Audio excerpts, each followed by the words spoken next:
Nag-isip talaga si Madam kung ano yung pwedeng lutuin ngayon. Pero hindi siya makapag-isip ng tama. Dahil malamig ang panahon ngayon kasi laging umuulan. Masarap talagang magluto yung may mainit na sabaw. Chinek muna ni Madam yung mga stock niya dito sa ref. May nakita nga siyang pansit na nakabalot dito na may ricados at gulay na. Eto na nga lang yung imekos-mekos niya. Abay, pwede naman siguro tong gawing lumi, no? Never pa namang nakaluto si Madam ng lumi sa buong buhay niya. Nung nakita ko nga yung presyo, dapat talaga hindi masayang to. Naganap pa siya kung ano yung pwedeng ipanghalo dito. Kinuha niya nga itong karning manok galing sa freezer. Binabad muna kasi pagkatigas-tigas. Bumili na din ng mga 3 pirasong itlog. Eto nga ang auntie ko.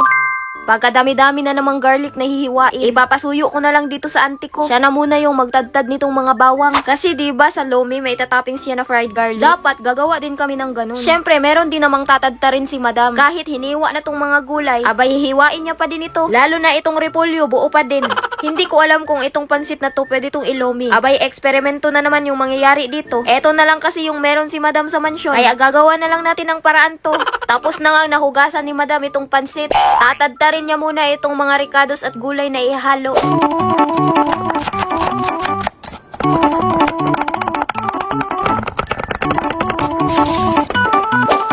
Natapos na ako sa hinihiwa ko pero yung auntie ko, hindi pa din tapos sa pagbabalat nitong bawang. Kaya pala malapot yung lomi kasi nilalagyan nila ng cornstarch. Kung hindi pa nagluto si Madam nito, hindi niya pa malalaman talaga. Lumambot na pala itong karning manok na binabad niya sa tubig. Abay, tatadta rin na kagad ni Madam to.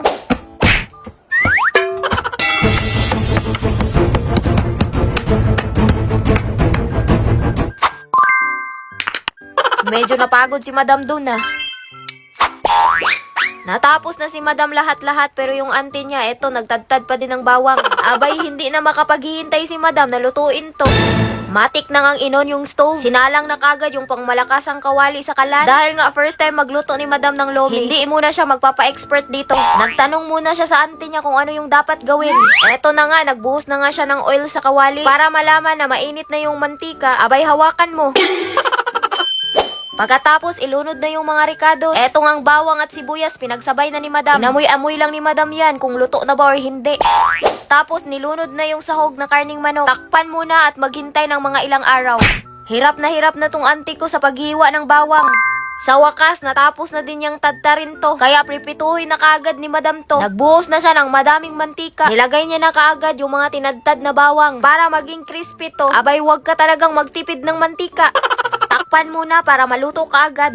Binuhos na lahat ni Madam yung mga gulay sa kawali. Tapos hinalo ng mga 4 na beses. At nilagyan na nga ng paminta. Hindi na alam ni Madam kung ano yung susunod na gagawin. Kaya tinanong niya muna yung auntie niya. Yung turo mo sa akin, maayos dapat kasi mababash tayo. Tinignan muna ni Madam yung pinirito niyang bawang. Kulang pa sa crispy kaya takpan muna natin. Sabi ng auntie ko, lagyan daw ng Knorr cubes. Syempre dahil hindi naman tayo nagmamarunong dito, kaya dapat talaga nating sumunod. Tapos binuhusan na namin ng isang kalderong tubig to. Sabaw pa lang, lumi na. Kaya luto ha. Wait na kayo dyan. Talagang maghihintay pa kayo kasi magtatanong muna si Madam dito kung ano yung susunod na gagawin. Yung auntie mo na lang kaya yung palutuin mo, Madam. Pero hindi naman matututo si Madam kung hindi siya ang magluluto. Mukhang crispy na tong bawang na pinirito natin ah. Pwede na siguro tong hanguin. Hindi pa nga kumulo, abay nilunod na ni Madam itong pansit. Partida, tinuruan pa yan ha. Minsan, ang tigas ng ulo mo, Madam. Di bali na, nalunod na ni Madam, wala na tayong magagawa. Binuhos na din niya dito yung hinalong tubig at cornstarch. Hindi na nakapagtiis tong auntie ko, humirit na talaga. Yung 3 itlog na binili kanina, abay syempre, ihalo din natin to sa lomi. Binuhos na kaagad ni Madam kasi itlog na lang yung kulang. Abay, lomi na talaga kung tignan. Pero ang tanong, sakto ba sa timpla? Kaya pinatikim na ni Madam sa auntie niya. Dito natin malalaman kung masarap ba or hindi. Sabi ng auntie ko, matabang daw. Abay, hindi yan problema. Nagbuhos na si Madam dito na 1 kutsarang patis. Tapos, tinikman niya ulit. Abay, kulang pa din sa alat. Kaya naglunod na siya ng 1 kutsarang asin. Sa wakas, nakuha din ni Madam yung perfect na timpla.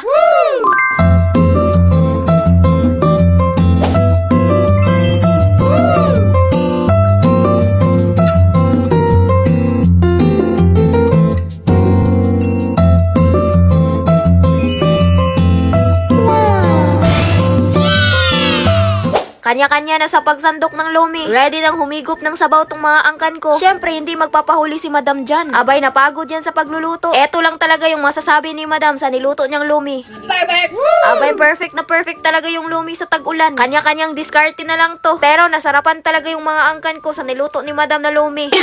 Mukhang hindi napalpak si madam ngayon na. Etong uncle ko, nakailang refill na to. Hindi na nga mapigilan ni madam. Hinubad na nga niya yung jacket niya. Kasi pinagpapawisan talaga siya sa kakahigop nitong sabaw ng lumi. Masarap nga tong nalutong lumi ni madam pero pinagpapawisan nga lang siya ng todo.